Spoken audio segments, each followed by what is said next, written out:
sorry kung nasira ko yung tiwala It's mo. too late! Nawalan ka ng kaibigan, and you gain yourself an enemy. Marcela, please, sorry talaga. Ah! Hindi ko sinasadya. Marcela! Ano ba? Marcela, sorry. Martes! Marcela, sorry talaga. Sorry na, please. Marcela!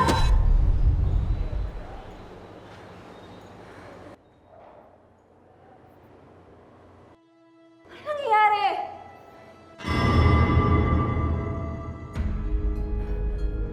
Miss Gaspar?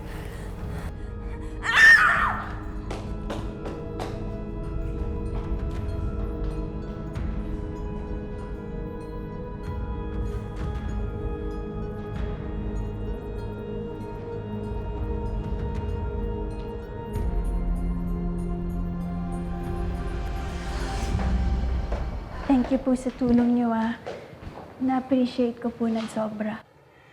Salamat din dahil sa'yo, na-trigger ulit ang memory ko. Dahil sa'yo, nakita ko, nalaman ko kung sino yung kaharap ko bago ako mamatay. Pero natatakot din ako nung makita ko yung kamay niya na may hawak na Magic 8 Ball. Ewan ko, pero natatakot ako. Parang wala akong tiwala sa kanya. Wala akong tiwala sa lalaki yun. Hindi niyo po ba talaga nakita yung mukha niya? Pwede ko pong subukan hanapin yung Magic 8 Ball. Baka sakaling makatulong po ulit sa memories niyo. May nakita po pala ako kanina sa Dirty Kitchen. Baka may maalala po ulit kayo.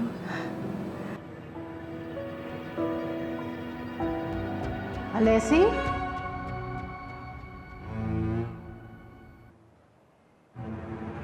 Headmistress Q? I've watched Gen Z's vlog, kaya pinatawag kita, Alessi. Pero parang mas lalo akong nag-worry dahil nakita kitang bigla na lang may kinakausap sa hangin. Clearly, you're not okay. Stress lang po talaga ako sa lahat lately. Sa school works. Yan po, sa vlog. Tapos, sa haters. Ganyan ba talaga kayong mga Gen Z? Basta na lang nagagalit at nagka-cancel without even knowing all sides of the story? Kakausapin ko rin mamaya si Zach.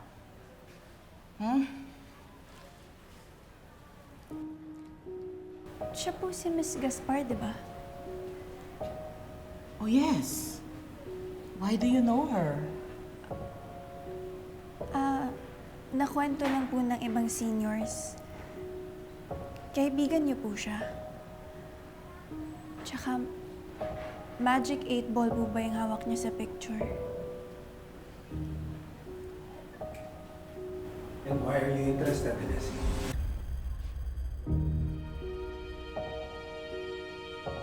I can't believe na munti ko na maging friend si Alessio.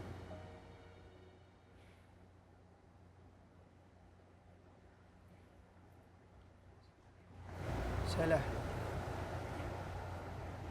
pwede ba tayo mag-usap?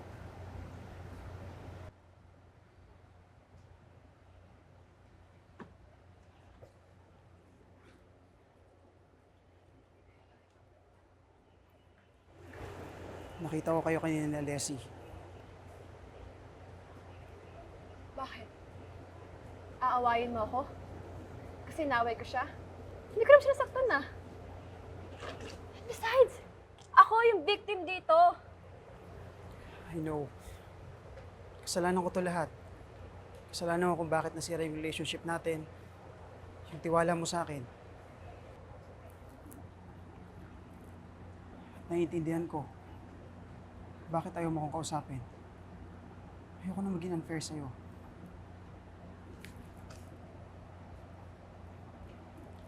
Same. Kaya nag-decide na may pag-break sa'yo. Tapos na tayo, Zach.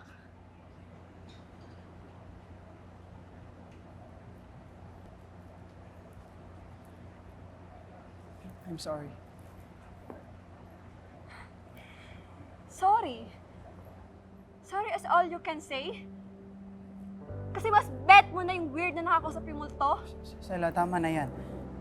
Walang kasalanan si Alessi dito. Kaya kung gusto mong ilabas yung galit mo, sa akin mo na lang ilabas. Total, kasalanan ko naman lahat, di ba? Wow! Eh di ikaw na!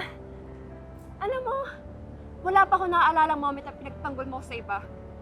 Just like what you did right now. Feeling ko never mo talaga akong minahal. Sela, hindi yan totoo. Minahal kita. Totoong nararamdaman ko para sa'yo. Until you met Alessi. Fine. Good luck. But not to flex, Zach. But all my life, minahal ako ng family ko, ng friends ko, ng teachers ko. So I always believe in happy ending. Until I met you. So thank you, Zach. Thank you for being the person to break my heart. Keep on holding even though the road is rough. Don't need to tell you that Actually, hindi kami close ni Miss Gaspar. But we're good colleagues. By the way, why so curious? Hindi mo naman siya inabutan. Magko-contribute po kasi sana ako sa article ng school tungkol sa mga dating teachers and students. Academic life 16 years ago po, Sir Dexter. Kaya curious din po ako dun sa bola ni Miss Gaspar kasi feeling ko po part siya ng pop culture nung panahon na yon. Parang ito po.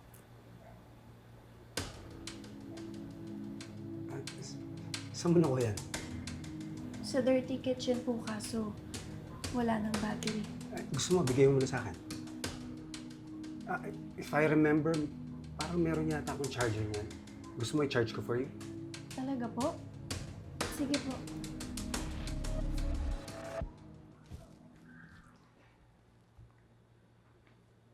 I'm just so amused sa curiosity mo. Ano pa bang gusto mo malaman kay Miss Gaspar? Kung paano po siya as a teacher. As a teacher. Mabait naman si Miss Gaspar sa teacher, no? Yun nga lang, nabaliw siya sa isang lalaki. Tapos nung